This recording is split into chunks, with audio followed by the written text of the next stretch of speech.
Bom, pessoal, tudo bom? Sou o Fred aqui do canal Aduaneiro. Vamos falar de logística, fazer um curso de logística para vocês, tá?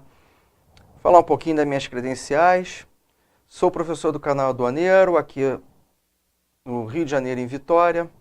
Profissional de logística e comércio exterior já há 10 anos e meio. Empregado concursado da Eletrobras Eletronuclear desde 2006. E atuo, além daqui do canal Aduaneiro, como professor de pós-graduação e instrutor em outros cursos de capacitação.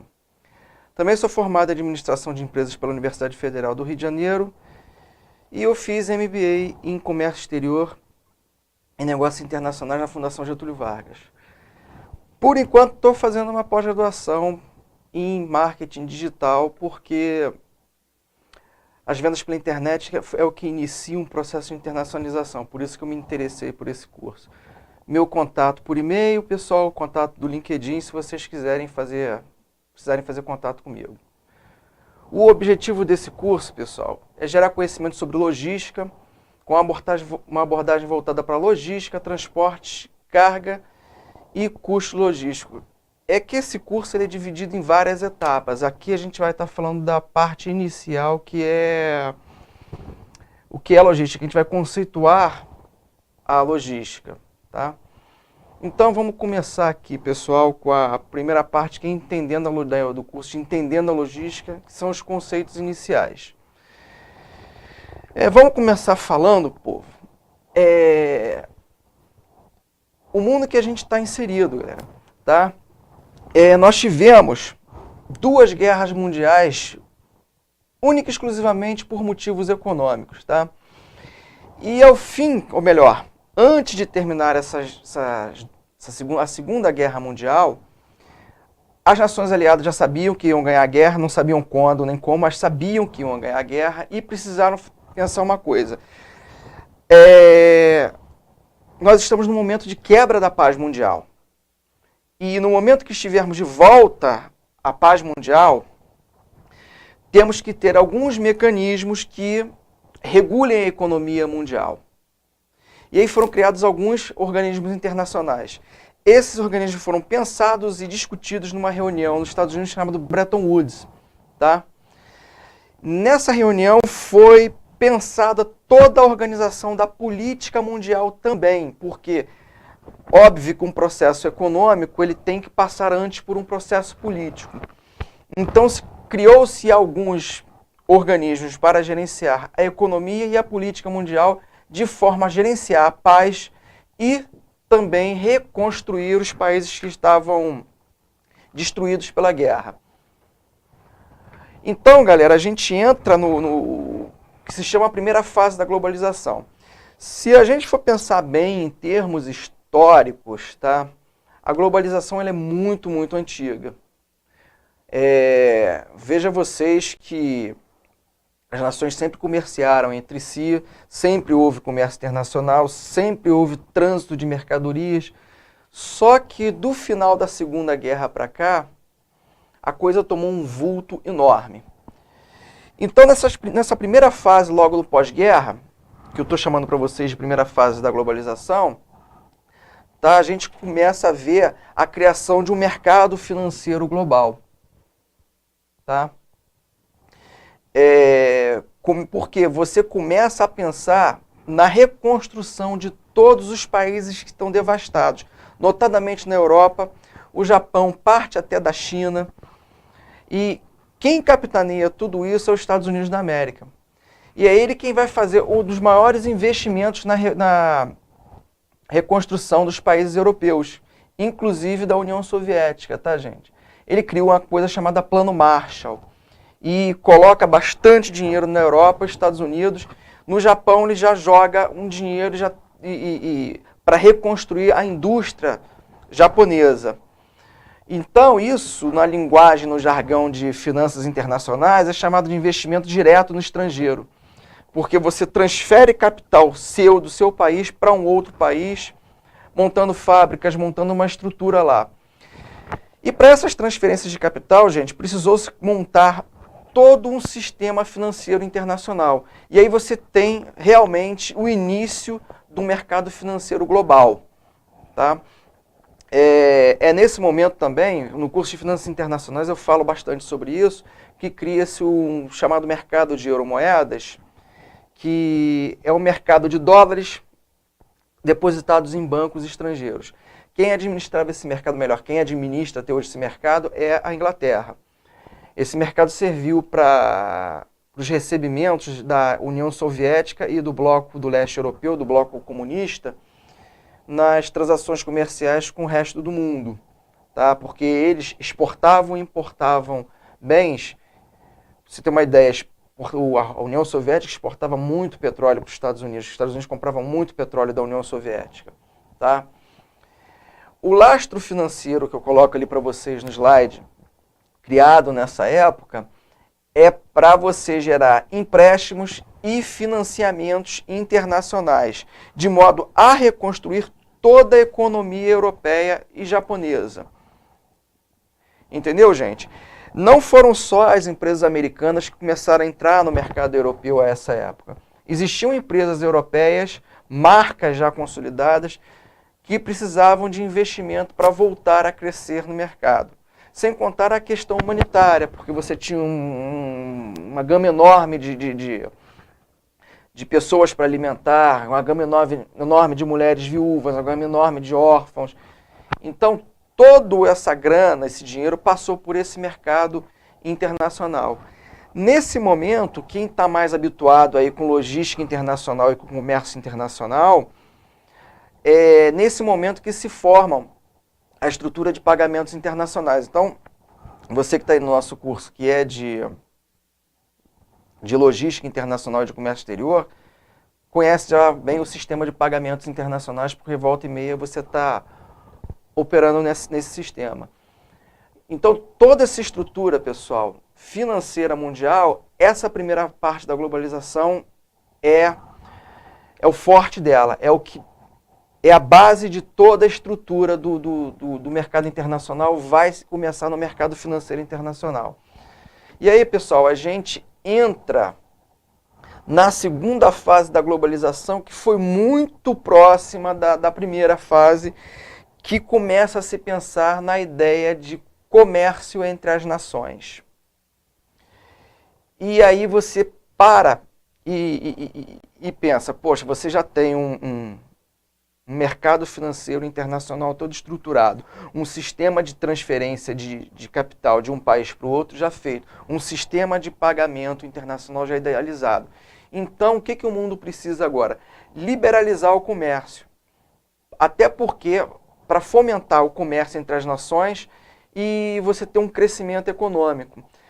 Além do que, você precisava transferir bens para poder recuperar a economia mundial, a economia notadamente da Europa e do Japão. Então começam a nascer as bases de liberalização de comércio entre as nações, começa a se pensar em liberalizar o comércio.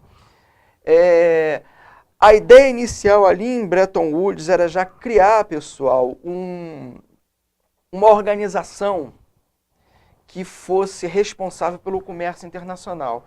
Porque em Bretton Woods se tirou a ideia de criar um banco para desenvolver os países, que foi o Banco de Desenvolvimento, que virou o BID, depois se fundiu o BID, se separou o BID, Banco Mundial, e criou-se o Fundo Monetário Internacional de forma a recuperar os países que estão com problemas. Veja o caso, por exemplo, de Portugal, que resolveu não usar o FMI, eu acho que de uma forma errada, me perdoe a opinião pessoal, mas a Grécia há pouco tempo usou, alguns países europeus fizeram uso do FMI, porque ele empresta dinheiro para as nações a um custo muito baixo, mas ele cobra uma austeridade muito pesada e alguns países têm medo, ou é uma medida impopular para os governos. Mas, pessoal, esse organismo mundial, que seria a OIC, a Organização Internacional do Comércio, seria um organismo de comércio mundial, mas acabou ficando no papel, tá? Ele não saiu, mas um acordo de tarifas foi criado naquela época, que foi o GATT, tá? e a sigla em inglês para General Agreement Tariff and Trade. Tá? Foi a única coisa que aconteceu a nível mundial em termos de comércio. E aí você começa a ter uma liberalização maior do comércio e algumas nações começam a se juntar em blocos comerciais. E lá na frente a gente vai falar um pouquinho sobre a diferença entre blocos comerciais, mas a ideia era você ter um grupo de países que iam criando bases de liberalização de comércio, como redução de tarifas, como é o caso do Mercosul, por exemplo. E bom, o GATT ele foi evoluindo, foi criando algumas regras até chegar em 1995 a finalmente se ter uma organização internacional de comércio que não teve mais o nome de OIC e sim OMC, que em português é a Organização Mundial do Comércio, mas como vocês podem ver ali no slide, eu botei ali a foto da sede da OMC, em inglês ele é WTO, World Trade Organization. Hoje em dia, a regulação do comércio internacional está baseada na Organização Internacional do Comércio, que tem, acho que por volta de 160 países que são membros. O Brasil é membro, inclusive o secretário-geral de lá é um brasileiro. Pessoal, e essa aí é a fase da globalização que todos nós lembramos, tá? Que é a terceira fase da globalização, que é da evolução tecnológica, tá? Essa que nós começamos a ver aí, meados de 1995 para cá, que você teve toda uma revolução em informática e telecomunicações, o que facilitou muito o comércio mundial, facilitou muito a logística internacional, porque você agora tinha meios de se comunicar com pessoas muito além das suas fronteiras de uma forma bem mais efetiva, eficaz e rápida. Tá? Nessa época também, gente, a gente vê a emergência das grandes marcas globais.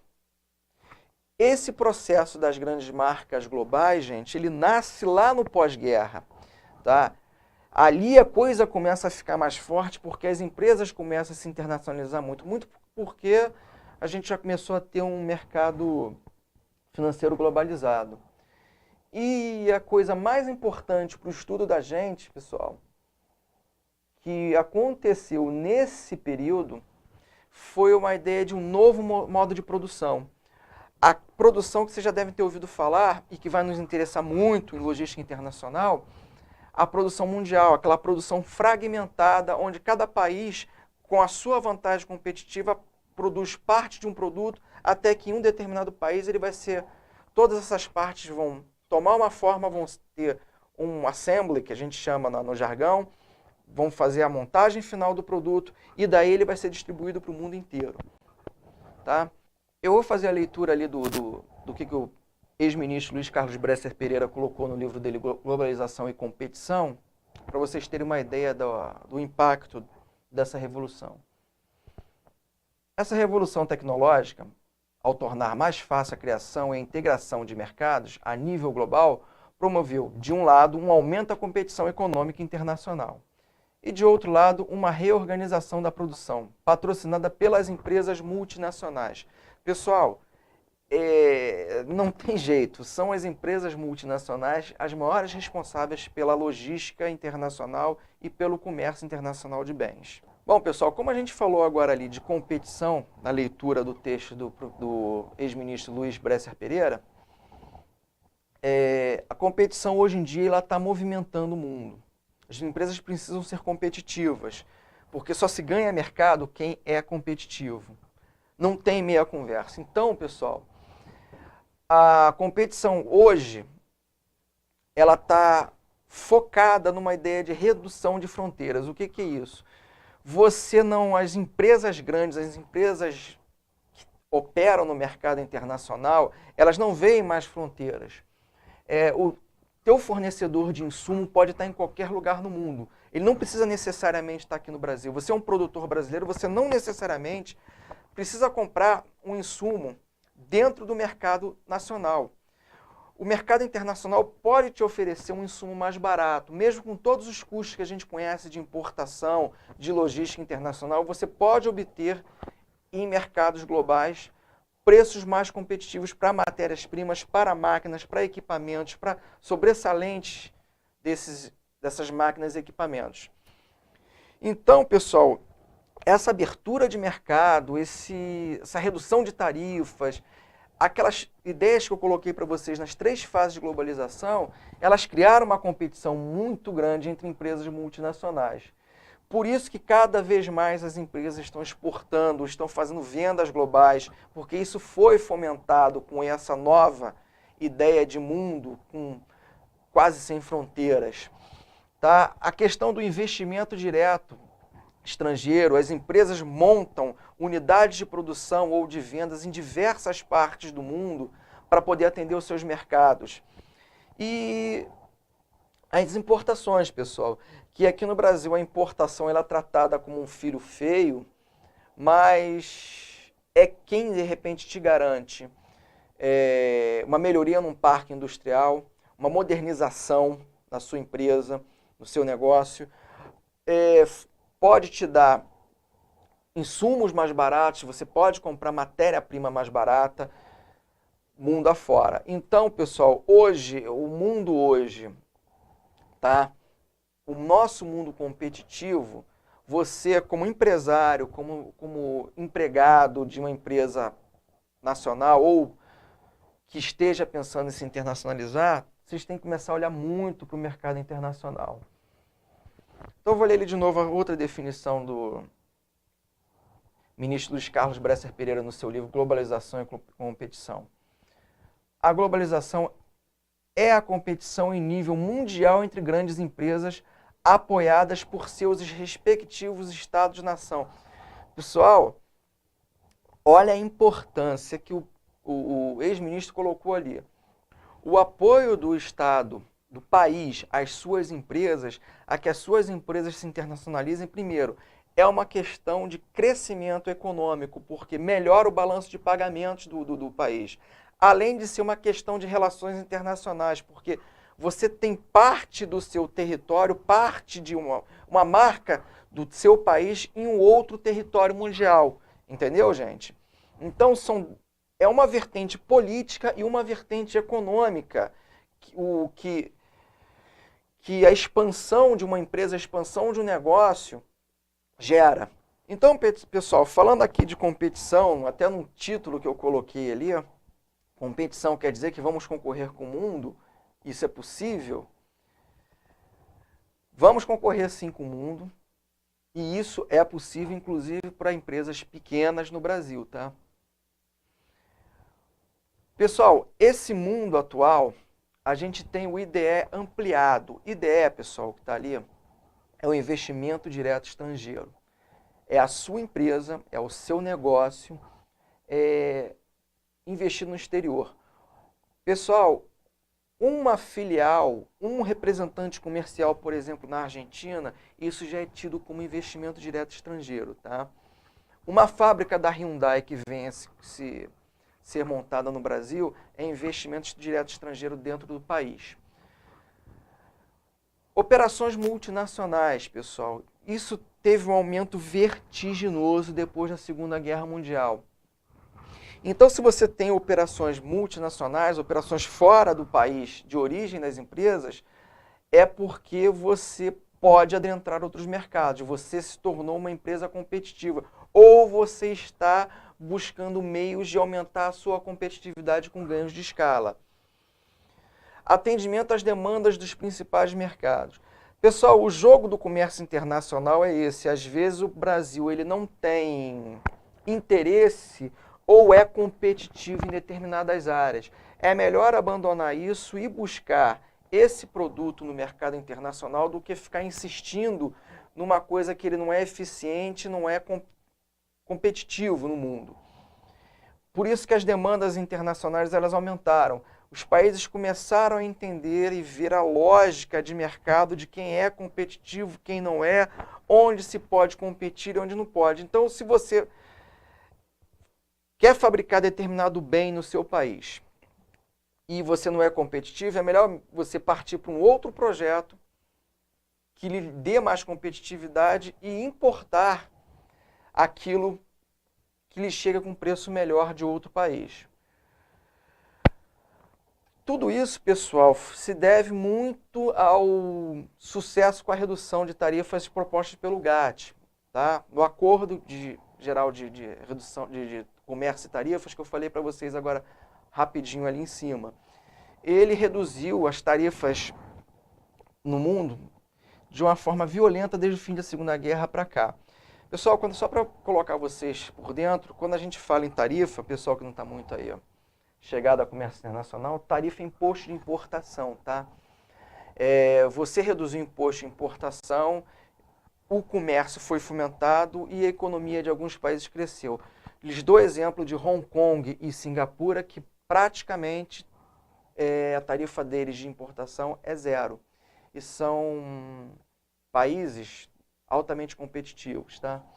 E então, pessoal, vem também nesse processo a emergência dos NI6, os New Industrialized Countries.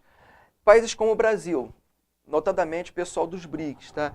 São os países que os economistas chamam de países de industrialização tardia, porque eles fizeram a revolução industrial deles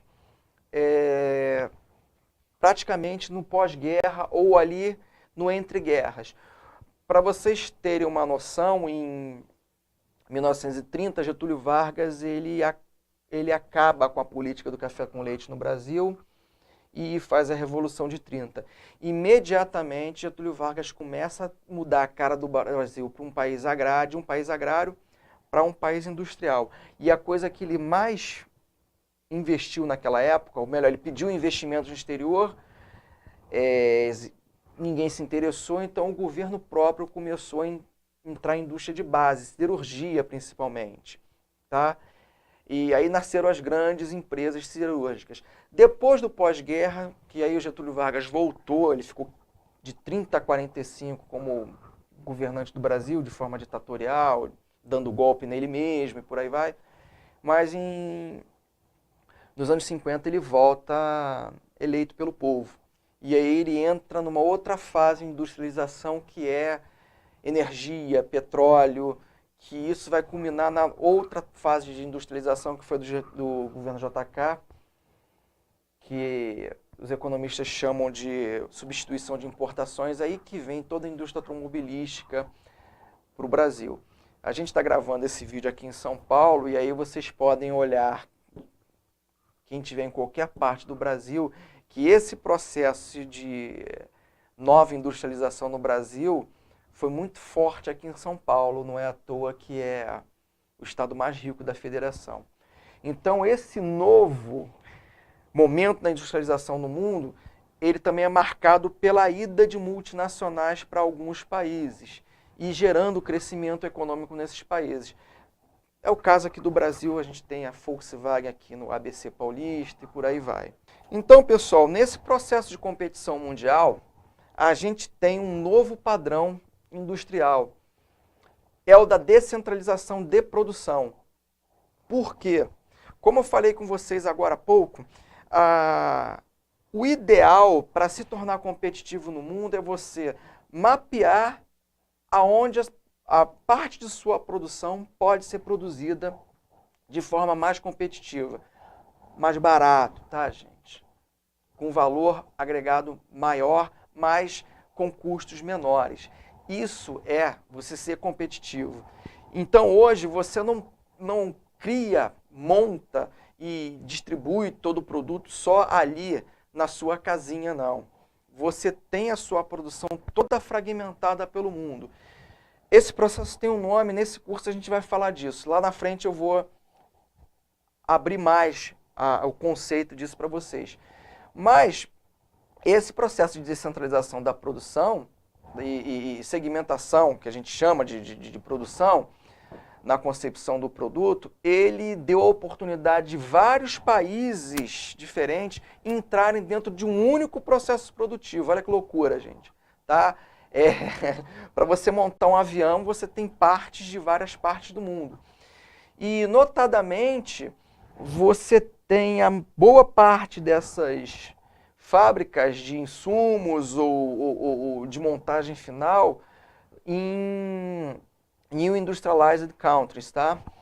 Que frequentemente agora são tratados como os países em desenvolvimento.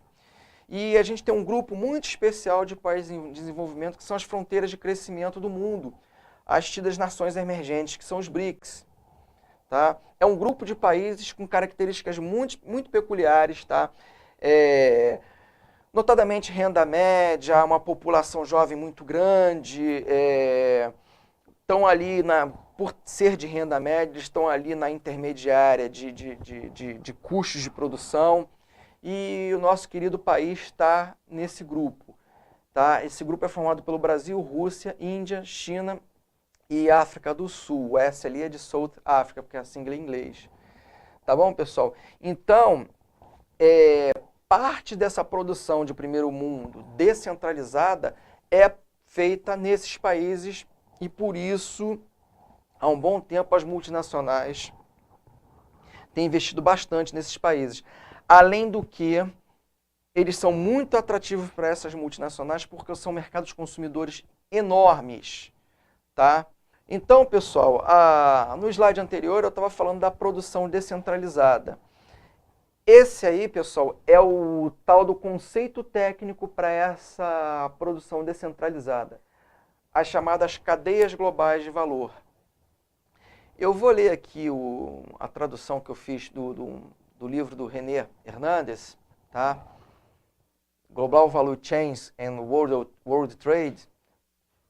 É uma publicação, na verdade, da CEPAL, um livrinho da CEPAL, que ele dá uma definição até legal de cadeias globais de valor.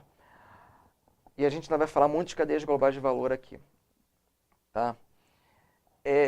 Ao longo das últimas décadas, a desintegração geográfica dos processos de produção tem sido uma característica saliente da globalização. Note bem, pessoal, ele falou desintegração geográfica, quer dizer, você espalhou a produção no mundo. A fragmentação do modo de produção fordista, verticalmente integrado, permitiu a dispersão global de atividades de valor agregado em uma cadeia de valor ou rede de produção. Então, nessa outra frase aí, pessoal, ele está falando da fragmentação do modo de produção fordista, tá? A produção em série, que deu um ganho de escala para a produção mundial violento e um ganho de riqueza mundial violenta. Tá? Ele está falando da fragmentação desse processo de produção em atividades de valor agregado. Então, cada atividade tem seu valor agregado, por isso cada atividade tem que ser competitiva. Esta tendência conduziu ao aumento acentuado do comércio global. Olha só, gente, você abriu a produção e por isso você teve que ter mais comércio entre as nações. De bens intermediários, comércio global de bens intermediários, e abriu novas oportunidades para países em desenvolvimento participarem dessas redes. Quer dizer, você não tem só o comércio mundial de bens finais. Galera, tira isso da cabeça. Não, a gente está vendendo um automóvel da Renault. Só que para esse automóvel ser produzido lá em Resende, várias partes dele vieram de várias partes do mundo para ser montado ali. Então, você teve todo esse comércio internacional de bens para insumo, para suprir a produção da Renault, para depois ela vender o produto final. E podia ser o contrário, o Brasil podia, de repente, produzir algum componente para uma indústria na China, na Índia, na Inglaterra, onde quer que seja. Pessoal, existe uma teoria econômica, que é a lei das vantagens comparativas, e que ela trata muito disso. Fazendo assim uma definição bem rápida, é o que você produz bem, invista nisso aí, e o que você produz mal, que você não tenha competitividade, deixa para que o outro faça e você adquire pronto. Essa a maior ideia das cadeias globais de valor hoje, tá? E um fenômeno, pessoal, ali embaixo que eu coloquei nos slides, das Born Globals, isso são empresas que hoje, no momento atual da gente, elas já nascem com uma ideia de serem globais. Notadamente as empresas de tecnologia. Eu garanto que você tem aí no seu telefone celular, aqui, você tem um aplicativo do Uber ou do Waze. Empresas globais, pessoal. Nascem para estar no mundo inteiro. Airbnb. E isso aqui, por exemplo, é um produto global. Que você encontra esse tipo de telefone celular em qualquer lugar do mundo. Tá bom, pessoal? A gente ainda não tem aí uma marca brasileira totalmente global, mas a gente vai chegar lá. Então, pessoal, vamos falar aqui dos fatos do século XXI, tá? Para a gente entender tudo que a gente conversou até agora. Crescimento dos mecanismos de financiamento e pagamento internacionais, que a gente viu lá no primeira fase da globalização, quando se formou o mercado financeiro internacional. Redução das barreiras tarifárias, que foi ali a reunião para criar o GATT em 1947.